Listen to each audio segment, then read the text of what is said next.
নমস্কার বন্ধুরা, তন্হির পাকশালাতে সবাইকে স্বাগত। মাছ মানেই আমরা ভাবি তেল দিয়ে ভেজে বা এয়ার ফ্রায়ারে ফ্রাই করে সেটাকে রান্না করা। তবে কোনো রকম তেল বা এয়ার ফ্রায়ারের ব্যবহার ছাড়াই কিন্তু অসাধারণ স্বাদের দই কাতলা বানিয়ে নেওয়া যায়। এটা সম্পূর্ণ আমার নিজস্ব রেসিপি। আশা করি আমার অন্যান্য রেসিপিগুলোর মতন এই রেসিপিটিও আপনাদের ভালো লাগবে। তাহলে দেখে নেওয়া যাক আমার আজকের এই ভিডিওটি। তেল ছাড়া দই কাতলা বানাবার জন্য নিয়েছি 5 পিস কাতলা মাছের গাদার পিস। আপনারা চাইলে পেটিও কিন্তু অবশ্যই ব্যবহার করতে পারেন, আবার চাইলে কাতলা মাছের বদলে রুই মাছও অবশ্যই ব্যবহার করতে পারেন। 1/4 চা চামচ পরিমাণে দিয়ে দিলাম লবণ, তার সাথে দিচ্ছি 1/4 চা চামচ পরিমাণে গোলমরিচের গুঁড়ো, 1 চা চামচ দিলাম আদা রসুন বাটা, আর তার সাথে দিয়ে দিলাম 1 টেবিল চামচ পরিমাণে টক দই। এই সমস্ত কিছু দিয়ে খুব ভালো করে মাছের পিসগুলোকে মাখিয়ে নেব।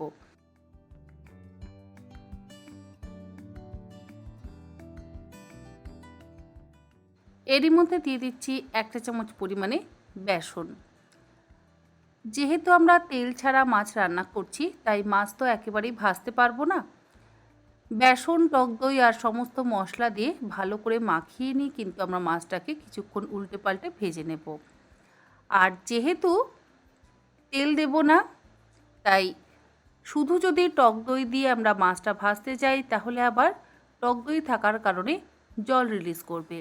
তাই একটু বেসন মাখিয়ে যদি মাছটা ভাজা হয় তাহলে আবার সেই সমস্যা হবে না।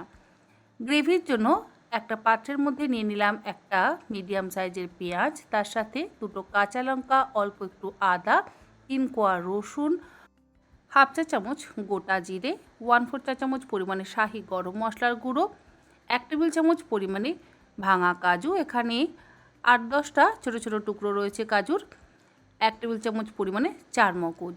1 কাপ পরিমাণে জল দিয়ে গ্যাসের ফ্লেমটাকে হাইতে করে দিয়ে এই সমস্ত কিছুকে ভালো করে ফুটিয়ে সেদ্ধ করে নেব। মিনিট 4-5 লাগবে এগুলোকে সেদ্ধ হতে। 5 মিনিট পর গ্যাসের ফ্লেমটাকে বন্ধ করে দিয়ে ঠান্ডা করে নেব।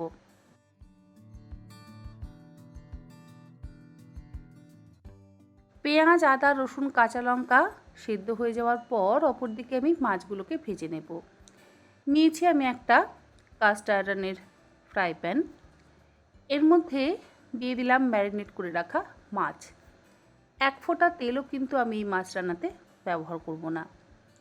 গ্যাসের ফ্লেমটাকে লোতে রেখেছি, আর মাছগুলো দেওয়ার পর ঢাকা দিয়ে লো ফ্লেমে প্রথমে একটা সাইড মিনিট 3 ভেজে নেব। হাই ফ্লেমে কিন্তু একেবারেই ভাজতে যাবেন না। 3-4 মিনিট পর ঢাকাটাকে খুলে নিয়ে মাছের পিসগুলোকে আস্তে করে উল্টে দিতে হবে। খুব সাবধানে উল্টাবেন, তা না হলে কিন্তু মাছ আবার ভেঙে যেতে পারে। দেখুন, অল্প অল্প করে কিন্তু মাছ সুন্দরভাবে ভাজা হয়ে যাচ্ছে। এমন নয় যে তেল ব্যবহার করেই মাছ ভাজতে হবে। এই রকম অল্প একটু দই আর টক দই আর বেসন মাখিয়ে সুন্দর মাছ ভাজা যায়, কারণ দইয়ের মধ্যেও তো অল্প একটু তেলের পরিমাণ আছে, তাই সেই তেল দিয়েই উল্টে পাল্টে সুন্দরভাবে মাছ ভাজা হয়ে যায়। তবে একেবারে মুচমুচে করে মাছ ভাজা যাবে না। যাই হোক, মাছটা ভাজতে ভাজতে আমি যে মশলাটা সেদ্ধ করে নিয়েছিলাম, পেঁয়াজ, আদা, রসুন, কাঁচা লঙ্কাটা সেদ্ধ করে নিয়েছিলাম, সেটা নিয়ে নিলাম গ্রাইন্ডিং জারের মধ্যে। সবটা জল আপনারা যদি না দেন, নাও দিতে পারেন, কারণ সবটা জল দিয়ে যদি আপনারা আবার মশলাটা করতে যান তাহলে হয়তো গ্রাইন্ডিং জারে মশলা করতে সমস্যা হবে। দিয়ে দিলাম এর মধ্যে 3 টেবিল চামচ পরিমাণে টক দই, আর ঠান্ডা করে নিয়ে মশলাটা ঠান্ডা করে নিয়ে তবেই কিন্তু গ্রাইন্ড করবেন। অল্প একটু লবণ দিলাম, আর দিচ্ছি 1/4 চা চামচ পরিমাণে চিনি। সমস্ত কিছু দিয়ে একসাথে মশলাটা একদম মসৃণ করে বেটে নিলাম। মশলা তো মসৃণ করে বাটা হয়ে গেছে, অপর দিকে কিন্তু আমাদের মাছগুলো ভাজা হয়ে গেছে। আবারও বলছি, মাছগুলো কিন্তু একেবারেই মুচমুচে বা করকরে করে ভাজা যাবে না, যেহেতু এটা তেল ছাড়া রান্না হচ্ছে। আর দই কাতলা বানাতে গেলে করকরে বা মুচমুচে করে মাছ ভাজার একেবারেই প্রয়োজন নেই। কাঁচা মাছ দিয়েও দই কাতলা কিন্তু খেতে অসম্ভব ভালো লাগে, কিন্তু অনেকে আবার একদম কাঁচা মাছ খেতে যেহেতু পছন্দ করেন না, সেই জন্য আমি এইভাবে মাছের পিসগুলোকে হালকা করে এপিট ওপিট করে ভেজে নিলাম। মাছের পিসগুলো ভাজা হয়ে যাওয়ার পর বেটে নেওয়া মশলাটা দিয়ে দিলাম আর অল্প একটু জলও ব্যবহার করলাম। মাছের পিসগুলো একবার উল্টে পাল্টে দিয়ে গ্যাসের ফ্লেমটাকে লোতে করে দিয়ে ঢাকা দিয়ে ম্যাক্সিমাম 4 থেকে 5 মিনিট লো ফ্লেমে আমরা রান্না করে নেব। খুব বেশিক্ষণ সময় কিন্তু রান্না করবার একেবারেই প্রয়োজন নেই, কারণ সমস্ত মশলা আমরা অলরেডি সেদ্ধ করে নিয়ে তারপরেই বেটেছি, তাই রান্নাটা হতে সময় খুবই কম লাগবে। আমাদের দই কাতলা কিন্তু অলমোস্ট রেডি। ঢাকাটাকে খুলে নিয়ে লো ফ্লেমে আরও 2 মিনিট একটু ফুটিয়ে নেব, যাতে ওপর থেকে একটু তেল ভেসে ওঠে। কাজু বাদামও ব্যবহার করেছি, আবার টক দইও ব্যবহার করেছি, অল্প একটু তেল ভেসে উঠবে। আর মাছেরও তো নিজস্ব একটু তেল আছে, তাই এর থেকেই যেটুকু তেল বেরোয় তাতেই যথেষ্ট। সবসময় যে অনেক পরিমাণে তেল মশলা ব্যবহার করেই আমাদের রান্না করে খেতে হবে তেমনটা কিন্তু একেবারেই নয়।